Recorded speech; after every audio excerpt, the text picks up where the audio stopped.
বাংলাদেশের যে সরকারই থাকুক না কেন তারা বাধ্য মানতে। যুক্তরাষ্ট্র থেকে 14টি বিমান কেনা হবে, বোয়িং বিমান 37,000 কোটি টাকায়। এইসব কথা শর্ত হিসেবে রয়েছে।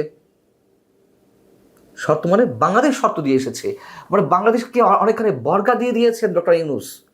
শুনতে অনেকের কাছে খারাপ শোনাতে পারে, এটি চরম বাস্তবতা। ডক্টর ইউনূস বাংলাদেশের জন্য কতটা অভিশাপ হয়ে এসেছিলেন তা হয়তো আমরা এখনো পর্যন্ত অনেকেই বুঝতে পারছি না। আসসালামু আলাইকুম। মার্কিন প্রেসিডেন্ট ডোনাল্ড ট্রাম্প আমাদের প্রধানমন্ত্রী তারেক রহমানকে যে অভিনন্দন বার্তা দিয়েছেন তার বিজয়ের কারণে এবং প্রধানমন্ত্রী হিসেবে বাংলাদেশের দায়িত্ব নেওয়ার জন্য, আপনারা কি খেয়াল করেছেন সেটি কি শুধুই অভিনন্দন বার্তা? পৃথিবীর আর কোনো রাষ্ট্রের সরকার প্রধান বা রাষ্ট্রপ্রধানকে অন্য কোনো রাষ্ট্রের পক্ষ থেকে কি এই ধরনের চিঠি দেওয়া হয়? এবং আমাদের কাছে এটি স্পষ্ট যে এই চিঠির মধ্য দিয়ে তারেক রহমান এবং একই সঙ্গে বাংলাদেশকে একটি প্রচ্ছন্ন হুঁশিয়ারি দেওয়া হয়েছে, সতর্কতা ইঙ্গিত দেওয়া হয়েছে। একই সঙ্গে এই চিঠির মধ্য দিয়ে ডক্টর খলিল যে তারেক রহমানের মন্ত্রিসভায় পররাষ্ট্র মন্ত্রণালয়ের দায়িত্ব পেলেন, কী কারণে পেলেন তাও অনেকখানি স্পষ্ট হয়ে ওঠে। নির্বাচনের সাথে সাথেই একটি মন্তব্য আমি করেছিলাম আপনাদের সামনে, এবং বিশেষ করে এই চুক্তি যুক্তরাষ্ট্রের সঙ্গে নির্বাচনের 3 দিন আগে যে তড়িঘড়ি শুল্ক চুক্তি করা হলো, সেই চুক্তির ফলে মন্তব্য করেছিলাম যে বিএনপি যে সরকার গঠন করতে যাচ্ছে সেই সরকারের ডানা আগে থেকেই ছেড়ে ফেললেন ডক্টর মোহাম্মদ ইউনূস, আমাদের নোবেল বিজয়ী অধ্যাপক, এবং তারই একটা তড়িঘড়ি ইঙ্গিত আমরা পেলাম ডোনাল্ড ট্রাম্পের কথিত অভিনন্দন বার্তায়। তারেক রহমানকে ঐতিহাসিক বিজয়ের জন্য অভিনন্দন জানিয়েছেন ডোনাল্ড ট্রাম্প। তিনি চিঠিতে যুক্তরাষ্ট্র এবং বাংলাদেশের অংশীদারিত্ব, পারস্পরিক সম্মান এবং একটি উন্মুক্ত ইন্দো প্যাসিফিক অঞ্চলে শক্তিশালী ও সার্বভৌম রাষ্ট্রগুলোর সমৃদ্ধি নিশ্চিত করার যৌথ স্বার্থের ভিত্তিতে যে গড়ে উঠেছে সেটি মনে করিয়ে দিয়েছেন।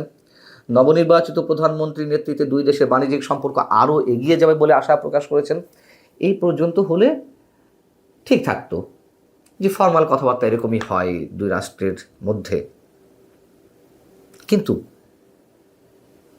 তারপর বাণিজ্য সম্পর্ক এগিয়ে নেওয়ার তাগিদ দিয়ে ডোনাল্ড ট্রাম্প কী বলছেন চিঠিতে, ভালো করে খেয়াল করেছেন কেউ? নিশ্চয় অনেকে চোখে পড়েছে এবং এই বিষয় নিয়ে বেশ বিভিন্ন জায়গায় আলোচিত হচ্ছে।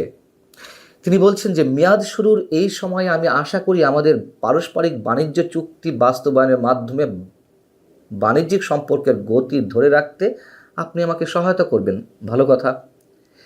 প্রতিরক্ষার সহযোগিতার বিষয়ে এর পরপরই তিনি বলছেন, আমি আরও আশা করি আপনি সেই সব রুটিন প্রতিরক্ষা চুক্তি সম্পূর্ণ করতে দ্রুত নির্ণায়ক পদক্ষেপ নেবেন যা শেষ পর্যন্ত আপনার সামরিক বাহিনীকে বিশ্বের সেরা অত্যাধুনিক আমেরিকান সরঞ্জাম ব্যবহারের সুযোগ করে দেবে।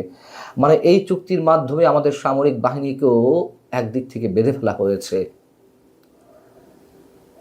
ট্রাম্প বলছেন যে বাংলাদেশে নিযুক্ত আমার রাষ্ট্রদূত, আরও আপত্তিজনক যে কথাটি রয়েছে এখানে, তিনি বলছেন যে বাংলাদেশে নিযুক্ত আমার রাষ্ট্রদূত ব্রেন্ট ক্রিস্টেনসেন এর উপর আমার পূর্ণ আস্থা রয়েছে। একসঙ্গে কাজ করে আমাদের উভয় জাতিকে আরও সমৃদ্ধ ও নিরাপদ করার সুযোগ রয়েছে। তার মানে কি?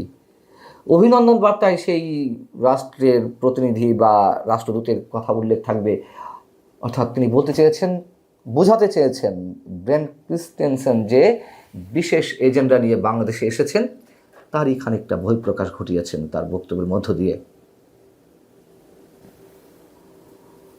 পৃথিবীর আর কোনো রাষ্ট্রের পক্ষ থেকে এমন কোনো শুভেচ্ছা বার্তায় বা অভিনন্দন বার্তায় এই ধরনের কথা নিঃসন্দেহে থাকে না।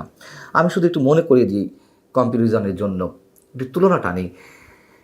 2018 সালের তথাকথিত নির্বাচনের মাধ্যমে শেখ হাসিনা যে আবার সরকার প্রধানমন্ত্রী হিসেবে শপথ নিলেন, তার পরপরই এই ডোনাল্ড ট্রাম্প যুক্তরাষ্ট্রের ক্ষমতায় ছিলেন। তিনি যে চিঠি দিয়েছিলেন তার ভাষাগুলো কেমন ছিল?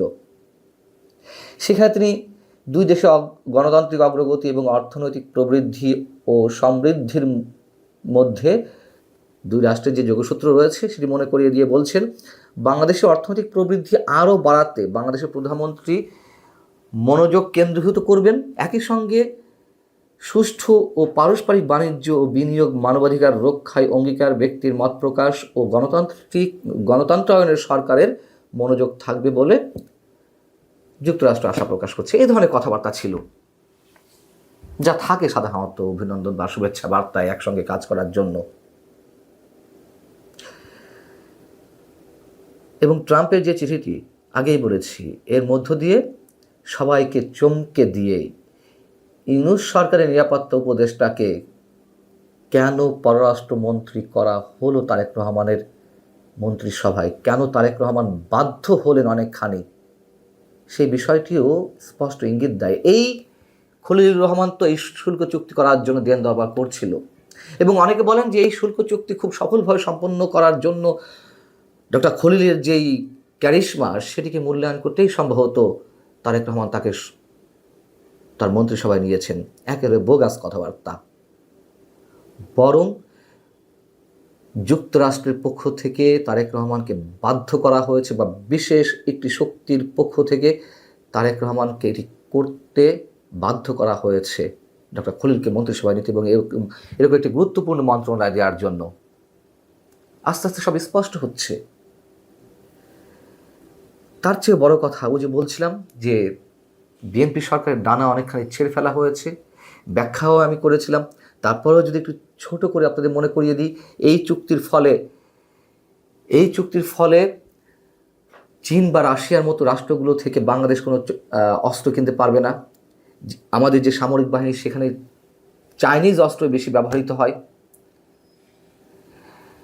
এবং পারমাণবিক চুল্লি অন্য কোথাও থেকে নেওয়া যাবে না। যদি বিকল্প না থাকে সেক্ষেত্রে হয়তো প্রাথমিক পর্যায়ে রাশিয়া থেকে নেওয়া যেতে পারে বা চীন থেকে নেওয়া যেতে পারে।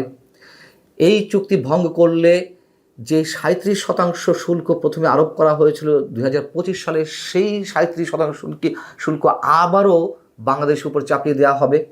বাংলাদেশ থেকে যে রপ্তানিগুলো যুক্তরাষ্ট্রে, মানে যে পণ্যগুলো যুক্তরাষ্ট্রে রপ্তানি হয় সেক্ষেত্রে,